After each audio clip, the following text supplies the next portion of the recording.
imam. Jadi agak di belakang gitu. Tapi kalau jamaahnya itu banyak, ya hendaknya ya satu kayak di masjid-masjid pada umumnya, masjid-masjid konvensional pada umumnya gitu. Itu nanti. Tapi kalau jamaahnya cuma 1, 2, 3 orang, itu tadi hendaknya lebih mendekat mepet pada si imam. Wala yasiru lan ora dadi. Wala yasiru lan ora dadi sapa makmum bihadza takhalufi kelawan iki mundur. Iku mung faridan salat ijen anil sofi saking barisan. Hatta layahuza sehingga orang merkoleh sapa makmum fadilatal jamaati ing fadilai jamaah. Dan perbedaan ini dan mundurnya ini itu tidak menjadi status seorangnya itu menjadi mungfarid dari barisan sampai dia tidak memperoleh pada fadilahnya jamaah. Jadi seorang itu mendapatkan fadilah jamaah itu kan ketika dia mendekati imam. Kalau banyak kan mendekati belakangnya imam, mendekati rodok mepet itu kan lebih baik jamaahnya. Jadi status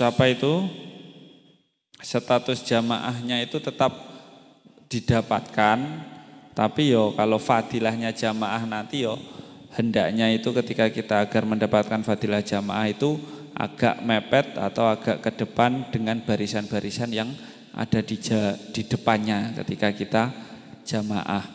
Jadi hitungan fikih itu nanti kan ya tetap sah, sholatnya sah. Tapi kalau hitungan fadilah jamaah, keutamaan mendapatkan jamaah itu hendaknya lebih mendekat pada soft yang ada di depannya sampai pada imamnya gitu. Nah, mungkin ini masih 10 menit lagi. Dari sini mungkin ada yang bertanya, silahkan. Kakak-kakak, adik, mbak-mbak santri, kang santri, ada yang bertanya? Mboten nanten?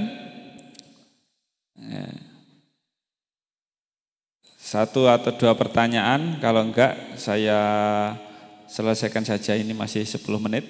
Enggak ada ya? Enggak ada, ya sudah. Saya habiskan pembahasannya sholat jamaah. Ini masih 10 menit lagi. Bismillahirrahmanirrahim.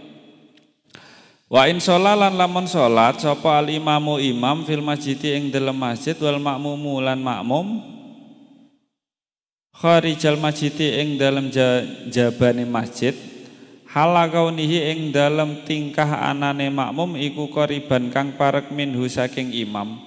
El imamu tegese imam bi alam tazid gambare yen to ora tambah apa masafatuma pelakone panggonan bainahuma ing dalam antarane makmum lan imam ala salasi mi'ati dhirain ing atase 300 dhira takriban kira-kira kelawan kira-kirane. Nah, jadi apabila seorang makmum itu sholat di luarnya masjid sedangkan imamnya di dalam masjid, itu nanti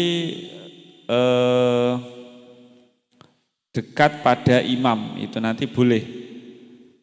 Imamnya berada di dalam masjid, makmumnya itu di luar masjid, itu boleh saja asalkan jaraknya itu tidak lebih dari 300 dhira atau sekitar 150 meter. Kalau lebih dari 150 meter di luar masjid itu nanti jamaahnya itu tidak sah. Tapi kalau masih berada di lingkup masjid, meskipun masjidnya itu misal ada seorang wakaf masjid, bangun masjid, masjidnya itu jaraknya 10 kilo. Ketika itu masih di dalam masjid yang 10 kilo itu nanti sah-sah saja.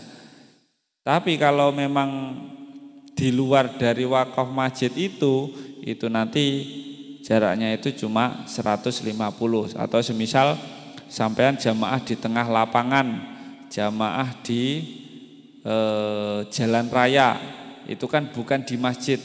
Nah itu jamaah yang sah itu berarti cuma diberi jarak sekitar 150-an meter saja. Kalau lebih dari 150 meter itu nanti tidak sah jamaahnya. Maksudnya gimana? Imamnya berada di depan, makmumnya di belakang gitu. Kecuali ketika memang ada robit ya, jamaah di belakangnya itu banyak. Itu meskipun zaman sholat jamaah di luar masjid, tapi jamaahnya itu ribuan atau jutaan jamaah, kayak di Masjidil Haram gitu. Nah itu ya sah-sah saja. Karena apa? Jarak dengan soft di depannya itu kan cuma dekat, yaitu 1 meteran kan biasanya. Nah itu enggak apa-apa. Tapi kalau memang jamaahnya itu cuma sedikit, dia mau untuk sahnya jamaah itu ya seperti itu, sekitar 300 dirham atau 150 meteran. Wa huwa halih utawi makmum ay al makmumu tegese makmum iku alimun wong kang ngerti bisolatihi kelawan salate imam ay al imamu tegese imam. Walaha ilalan ora ana aling-aling iku maujud hunaka ing dalem antarane makmum lan imam ay bainal imami tegese ing dalem antarane imam wal makmumu lan makmum jaza mongko wenang apa alik tidak umanut bihi kelawan imam. Dan si makmum itu tahu pergerakannya si imam. Kalau sampai sholat di luar masjid, bukan masjid-masjid yang atau tempat-tempat yang diwakafkan untuk masjid itu, ketika sampai sholat di luar masjid kok jaraknya itu adalah lebih dari 150 meter, itu nanti kan jamaahnya enggak sah. Itu bisa sampai jamaah di jarak tersebut asalkan dengan catatan si makmum itu tahu pergerakannya imam. Kalau enggak tahu ya enggak sah sholatnya nanti.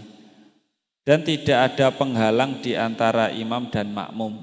Tidak tertutup pagar, tidak tertutup selambu ataupun yang lainnya. Itu nanti ketika tertutup dengan hal-hal yang seperti itu maka nanti jamaahnya tidak sah. Kecuali kalau di dalam masjid ya. Dalam masjid ada penutup. Nah, kalau laki-laki perempuan itu kan biasanya ada penutup. Nah, itu tidak masalah kalau memang ada tempat menuju imam. Ketika di dalam masjid walaupun itu di belakang itu bisa saja, ataupun semisal masjidnya itu bertingkat gitu. Itu bisa saja kita sholat di atas dengan catatan di atas itu masih hitungan masjid. Tapi kalau memang bangunan semisal gedung itu bukan dinamakan masjid, kok kita sholat berada di atas, itu nanti ya bisa-bisa enggak sah karena memang bukan masjid. Tapi kalau masjid itu nanti lebih fleksibel, bisa lebih mengesahkan pada keabsahan jamaah. Yang menjadi perhitungan itu nanti tempat itu disebut masjid apa enggak gitu. Kalau disebut masjid walaupun itu panjang lebih dari 150 meter itu kita jamaah di dalamnya itu bisa saja sah. Tapi kalau di luar masjid itu ya cuma fasilitas keabsahan jamaah ya sekitar 300 dirham atau 150-an meter itu saja. Maka kalau seorang makmum dengan kriteria-kriteria di atas itu terpenuhi, jaza al-iqtida'a bihi, maka boleh seorang makmum itu imam pada orang-orang dengan tempat yang seperti tersebut. Wa tu'tabarulan dan wilang-wilang apa al-masafatu pelakon, al-madkuratu apa al-masafatu pelakon utawa jarak, al-madkuratu kang den tuturake min akhiril masjidi saking akhiri masjid.